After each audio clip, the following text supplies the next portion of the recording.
बिस्मिल्लाहिर्रहमानिर्रहीम। अस्सलाम वालेकुम। मैं हूं मुबशर शहज़ाद और आप देख रहे हैं मुबशर शहज़ाद यूट्यूब चैनल। नूर मुकद्दम कत्ल केस के हवाले से जो पोस्टमार्टम रिपोर्ट है वो आ चुकी है, और जब मैंने इस पोस्टमार्टम रिपोर्ट को पढ़ा है, यकीन माने दिल जो है ना एक दफ़ा दहक के रह गया कि इस तरह का इस लड़की के साथ जुल्म हुआ है। पहले मैंने सोचा कि मैं ये वीडियो ना करूं, लेकिन फिर मैंने सोचा कि जो मेरे नाज़रीन हैं, जो मुझे फ़ॉलो कर रहे हैं, जो मुझे देखते हैं, अगर मैंने उन तक इन्फॉर्मेशन ना पहुंचाई तो ये भी सही नहीं होगा।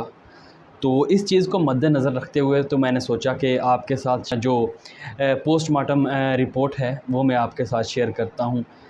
दिल गुर्दा रखने वाले हज़रात इसको ज़रूर देखें वीडियो को, अदरवाइज़ आप वीडियो ना देखें तो अच्छा है, क्योंकि जिस किस्म के इंकशाफात इसमें है, अल्लाह माफ़ करे, यकीन माने एक दफ़ा बंदा दिल जो है ना उसका दहल जाता है कि इस तरह का जुल्म जो है बच्ची के साथ हुआ है, नूर मुकद्दम के साथ, और इस घटिया शख्स को रत्ती भर भी जो है रहम नहीं आया। नाज़रीन, हम कुर्बानी के ऊपर अभी बड़ी ईद गुज़री है, जब जानवर ज़िबा करते हैं उसको बांधते हैं, उसको बांध के ज़िबा करते हैं, इतनी तकलीफ़ तो उसको भी होती है। लेकिन इस दरिंदे ने पहले क्या किया कि जो पोस्टमार्टम रिपोर्ट आई है उसमें ये बताया गया है कि जब इसने गला काटा तो उस वक्त लड़की ने कोई रेजिस्टेंस नहीं की। ये बड़ा इम्पोर्टेंट क्वेश्चन यहाँ पे ये उठता है कि क्यों नहीं की गई? क्या पहले उसको मार दिया, या पहले उसको जहर दिया गया, या इसने, क्योंकि रस्सियों के निशान तो वहाँ पे मौजूद नहीं है, अकेला ये था रूम में, कैसे हुआ ये सारा? ये बड़ा एक सवाल है यहाँ पे। इसके साथ साथ मैं आपको बताऊँगा जो दूसरा है, इसके वालिदैन, जी हाँ, पेरेंट्स, वो आप मुकम्मल सबूतों के साथ एक वीडियो पहले भी कर चुका हूँ, उसमें भी बता चुका हूँ कि वो किस तरह से मुलव्वस पाए गए कॉल रिकॉर्ड के ज़रिए। 238 कॉल्स जो उसकी वालदा है आदम जी, असमत आदम जी ने की हैं अपने बेटे को बचाने के लिए, वो भी मैंने आपके साथ शेयर की थी। आज इसके बाप का जो असल चेहरा है वो बेनकाब करूँगा। नए आने वाले दोस्त जो हैं वो चैनल को सब्सक्राइब कर लें, ताकि इस इशू के ऊपर और इस तरह के तमाम इशू के ऊपर जो भी वीडियो बने उसका टाइमली नोटिफिकेशन आप तक पहुंचता रहे। साथ साथ आपने फेसबुक पेज को भी लाइक कर लेना है और फॉलो कर लेना है, ताकि उसके ऊपर भी आपको डेली जो है अपडेट इस केस के हवाले से और बाकी सोशल इशू और करंट अफेयर्स के ऊपर आपको वो टाइमली मिलती रहें। ये जनाब 20 की रात को जब इसने नूर मुकद्दम का कत्ल किया तो इसने अपने वालिद को फ़ोन किया। पहले मैं इसके वालिद का जो असली चेहरा है वो सामने लाता हूँ कि इसने नूर को ख़त्म करने के बाद, मतलब उसको कत्ल करने के बाद, सबसे पहला राब्ता किया अपने बाप से। जाकर जाफ़र को कॉल करता है और कहता है कि मैंने इसको ख़त्म कर दिया है। धड़ल्ले के साथ कहता है कि जैसे इसके बाप का पाकिस्तान है ना, यहाँ पे तो कोई कानून है ही नहीं, अंधों की बस्ती है यहाँ पे, जंगल का कानून है कि इसके ख़िलाफ़ कोई कार्रवाई नहीं होगी। तो धड़ल्ले से कहता है कि मैंने इसको ख़त्म कर दिया। आगे से बाप भी एक बिज़नेस टाइकॉन है और आगे से कहता है कि कोई बात नहीं, मैं संभाल लूँगा। तो वो कहता है कि आगे से मैं थेरेपी वर्क सेंटर से जो है ना लोगों को भेज रहा हूँ, तो वो जो है ना लाश को भी ठिकाने लगा देंगे और इसके साथ साथ आपको भी वहाँ से ले जाएंगे। ये बाप के अल्फाज थे इसके, जो इसने बयान दिया है पुलिस इन्वेस्टिगेशन में ज़ाहिर जाफ़र ने। जिसके बाद अदालत ने भी अदालत के अंदर जब चीज़ें पेश की गई, अदालत ने भी उनकी जो बेल थी वो रिजेक्ट कर दी, और जो पॉइंट बताया कि सबूत मिटाने की कोशिश की, यानी कि लड़की की लाश को ठिकाने लगाने की कोशिश इसके बाप ने की है। जी हाँ, जाकर जाफ़र ने की है। ये जो कोशिश थी कि लड़की की जो लाश है वो किसके ज़िम्मे लगाई, वो भी आपको बताता हूँ। वो शख्स था अमजद, जिसको ज़ख्मी किया था ज़ाहिर जाफ़र ने। मैंने अपनी पहली वीडियो में बता चुका हूँ कि अमजद को भी ज़ख्मी किया था। एक तो नूर को जो है कत्ल किया था, उसके साथ साथ जब वो बचाने निकले थे, वहाँ से गए थे, जब थेरेपी के लोग वहाँ से आए थे तो उसके ऊपर भी अटैक किया था, वो था अमजद। जी हाँ, अमजद को भी अब पुलिस ने पकड़ लिया है। उसके भी उसने जो पहला बयान दिया है वो भी ये जो है कह चुका है कि इनका जो वालिद है जाकर जाफ़र, उसका मुझे फ़ोन आया था। बकौल ज़ाहिर जाफ़र के उसने बताया था कि अमजद ही वो शख्स था जिसको फ़ोन किया और जाकर जाफ़र ने कहा कि इस लाश को जो है ठिकाने लगा दो।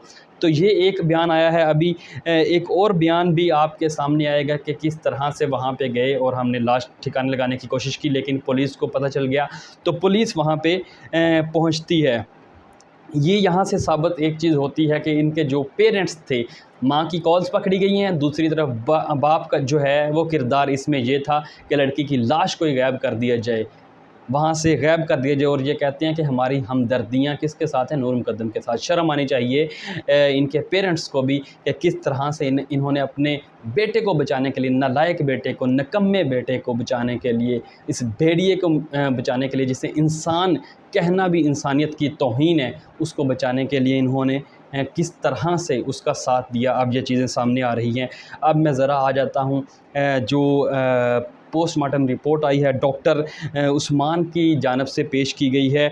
उनकी तरफ से ये कहा गया कि 12 बजे जो है लाश जमा करवाएगी और 7 बजे हमने जो है वो पोस्टमार्टम स्टार्ट किया। 12:10 पर जब हमारे पास ये लाई गई है तो उस वक्त उन्होंने कहा कि सर जो है वो तन से जुदा था, head and body was separated. तो ये दोनों चीज़ें उन्होंने बताया कि वो अलग थे। जब हमारे पास आई है, जिस्म के ऊपर गहरे ज़ख़म के निशानात हैं, टांगों के ऊपर टॉर्चर किया गया है और घुटनों के ऊपर टॉर्चर किया गया है। ये भी अभी देखा जा रहा है कि क्या इसके साथ जिनसी ज़्यादती हुई है या नहीं, क्या वो भी आंसर मौजूद है या नहीं, क्योंकि ये 2 किस्म के जो है वो टेस्ट होते हैं। एक केमिकल टेस्ट होता है, एक फ़िज़िकल टेस्ट होता है। अभी फ़िज़िकल की रिपोर्ट आई है, जैसे डीएनए की रिपोर्ट लेट आती है, तो कुछ जो सैंपल्स हैं, स्टमक के जो सैंपल्स हैं, हार्ट के जो सैंपल्स हैं, इसी तरह से जो नेल्स के सैंपल्स हैं, उनको जो है अब भेज दिया गया है लेबॉर्ट्री के अंदर। अब देखा जाएगा कि क्या इसके साथ पहले जिनसी ज़्यादती हुई या नहीं। उसके साथ साथ ये भी देखा जाएगा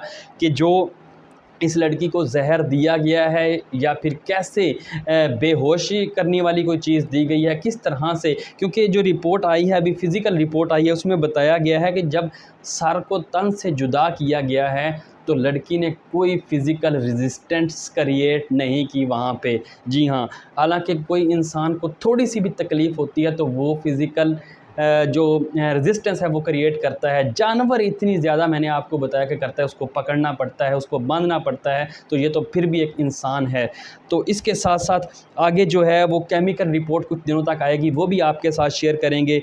और इसके साथ जो एक और चीज़ जो तीसरा जो मोहरा था वहाँ से, क्योंकि गर्दन काटी गई थी, अलग की थी इस भेड़िए इंसान ने, इस घटिया इंसान ने, तो वहाँ पे भी हड्डी की जो हड्डी को अलग किया गया, वहाँ पे भी हड्डी के ऊपर फ्रैक्शन मौजूद है, ये भी बताया गया है। अब सैंपल्स जो हैं वो लेबॉर्ट्री के अंदर भेज दिए गए हैं, उससे पता चलेगा क्या जहर दिया गया था, क्या बेहोशी वाली कोई ड्रग दी गई थी या क्या किया गया था।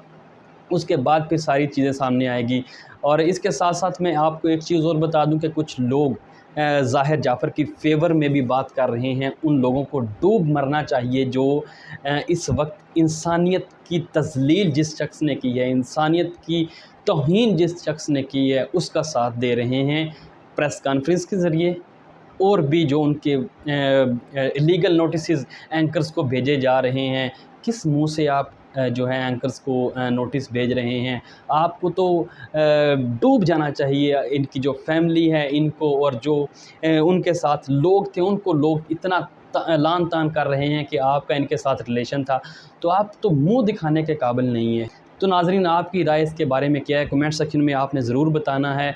इसको क्या कड़ी से कड़ी सज़ा मिलनी चाहिए इस दरिंदे को, इस घटिया इंसान को जो इसने इक़दाम किया है, ताकि कोई ऐसा स्टेप और कोई ना ले सके।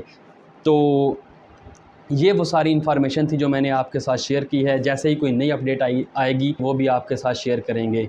अपने दोस्तों का ख्याल रखिएगा। मुझे इजाज़त दीजिए। अल्लाह हाफ़िज़।